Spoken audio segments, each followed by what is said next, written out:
Have you ever wondered how something as humble as a plain bowl of rice can contain the profound taste of Dharma?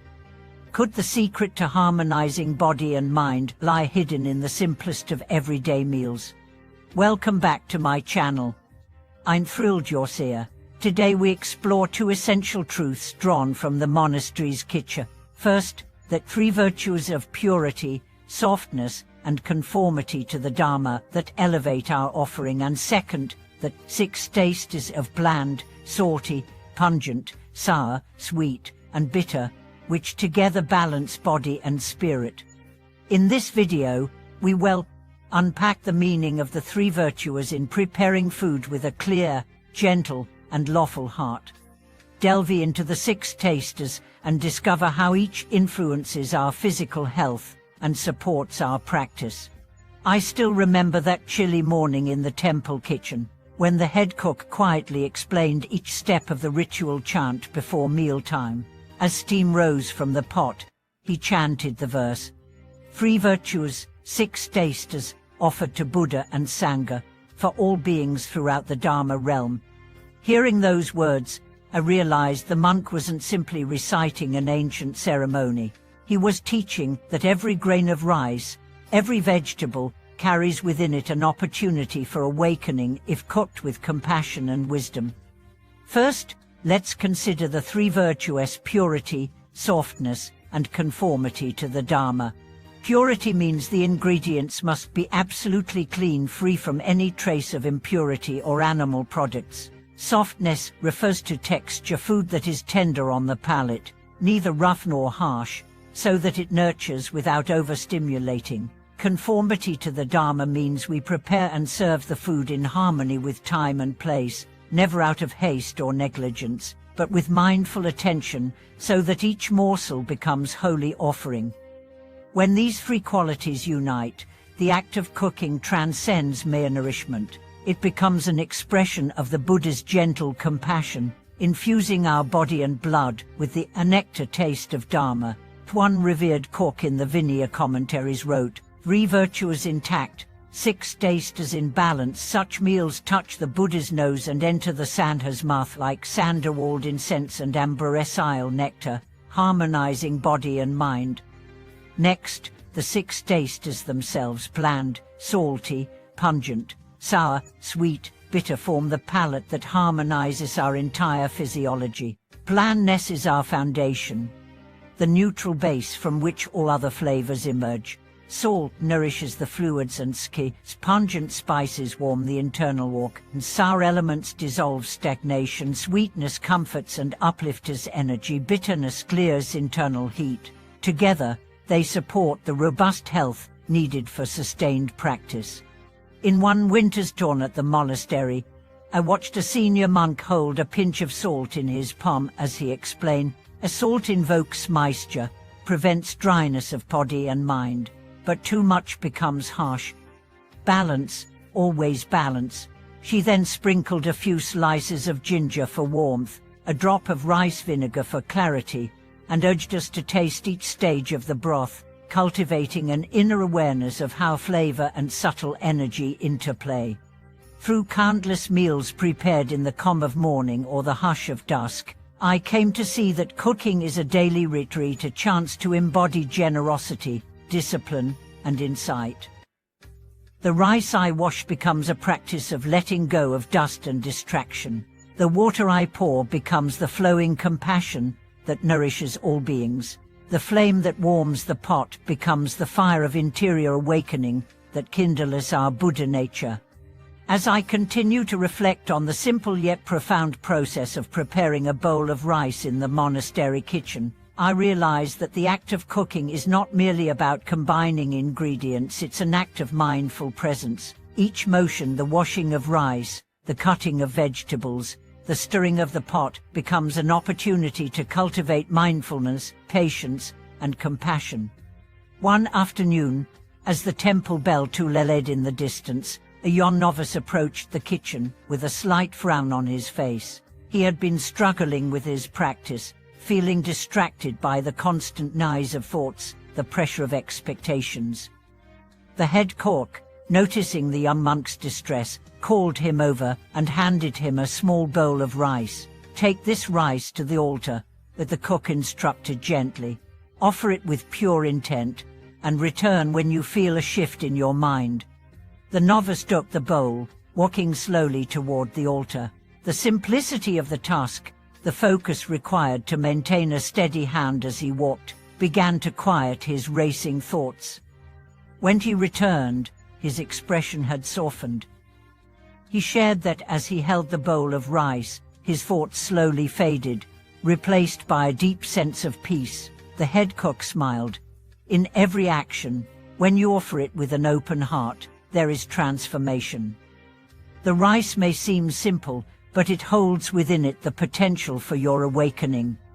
This moment exemplified the truth that our daily tasks, no matter how mundane they seem, can become an avenue for spiritual practice. Just as the novice learned, the very act of preparing and offering food can be a mirror reflecting the state of our hearts and minds. When we cook with mindfulness, we allow ourselves to drop the heavy layers of distraction, returning to the simplicity and purity of the present moment.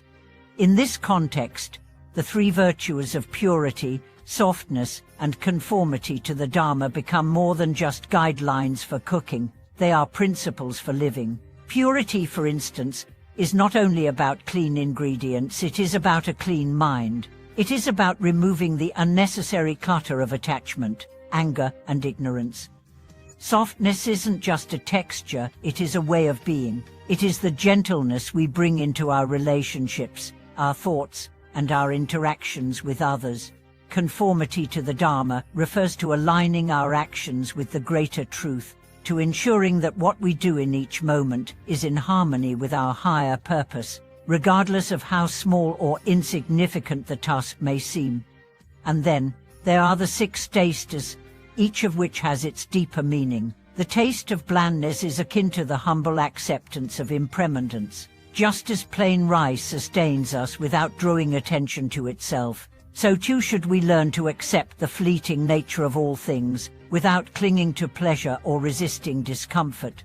Salt, in all its forms, is the essential element that allows us to savor life's experiences. It is the seasoning that brings depth, and just like salt, wisdom adds richness to our existence.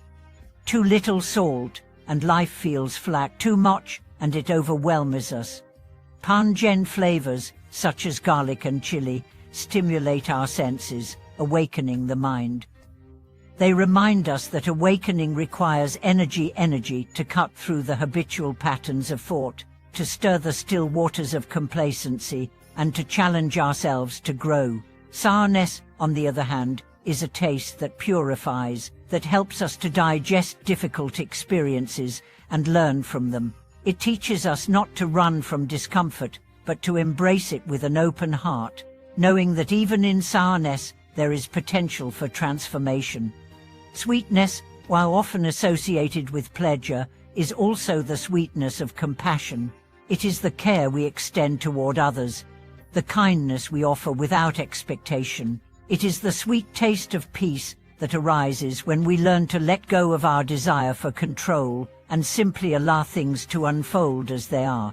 Finally, bitterness, the taste that often gets a bad rap, reminds us of the necessity of endurance. It is the bitterness of life's struggles, but it is also the taste of perseverance, of great and of unwavering determination to continue on the path, no matter how difficult. The balance of these 6 tastes mirrors the balance we strive to maintain in our own lives. We need all of them in their proper measure. A life that is too sweet may become complacent and self-indulgent. A life that is too bitter may become hardened and unyielding. The key is moderation, learning to savor each taste, just as we must learn to experience and accept the full range of human emotions and experiences without becoming attached to any single one. I think of the many monks and practitioners I have encountered on this journey, each of whom has walked a different path but shared a common goal, the desire for inner peace, clarity, and wisdom. One monk, who had been a farmer before entering the monastery, often spoke about the importance of simplicity. When I was working the fields, he would say, I learned that the simplest things often hold the greatest meaning. The small, the plants, the seasons, they taught me to pay attention, to listen deeply, and to act with care. Cooking is no different. It's an opportunity to listen to the food, to listen to the heart, and to nourish the body and mind in equal measure. His words echo a profound truth, that there is wisdom in simplicity. It is easy to become distracted by the noise of the world, by the complexity of modern life. But in the kitchen, we are reminded of the importance of slowing down, of focusing on the task at hand, and of offering everything we do as an act of loving kindness. It was in these moments, when the kitchen was quiet and the monks were gathered around the meal table, that I realized the true nature of the food we were preparing. It wasn't just sustenance for the body, it was a means of cultivating harmony, both within and without. The act of cooking became a meditation, a practice of integrating body and mind, spirit and matter. As the sun began to set over the mountains, casting a golden light over the temple grounds, the sound of chanting filled the air. The monks, with their bellies full and their hearts content, sat in silence, reflecting on the meal they had shared. They knew that the true nourishment had come not from the food itself, but from the love and mindfulness infused into every step of its preparation. It was in the presence, in the attention, that the meal became sacred. As we move through life, we are often confronted with the mundane and the ordinary. We may feel overwhelmed by the daily tasks, whether it's preparing a meal, cleaning the house, or dealing with life's challenges. But as the monks in the monastery have taught me, every moment, every action is an opportunity to practice mindfulness. We don't need to go to a distant mountain retreat to find peace. We can find it in the simplicity of washing dishes, folding laundry, or sitting down to eat a bowl of rice. If we approach each task with the same level of care, attention, and love that we would offer to a sacred practice, we can transform even the most mundane moments into acts of profound spiritual significance. It's not about the food itself, it's about the way we approach it, the attitude we bring to it, and the intention we infuse into it. Thank you once again for joining me in this exploration of how something as simple as a bowl of rice can serve as a gateway to deeper mindfulness and understanding. I hope this video has inspired you to view your daily tasks with a new perspective, to recognize the sacredness in the simple, and to find peace in every bite. Please share your thoughts in the comments below. Have you ever experienced a moment when a simple act of cooking or eating became a form of meditation for you?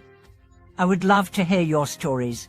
Don't forget to like, subscribe, and hit the notification bell to continue supporting this channel. I'm grateful for your time, and I look forward to sharing more with you soon. Thank you for watching.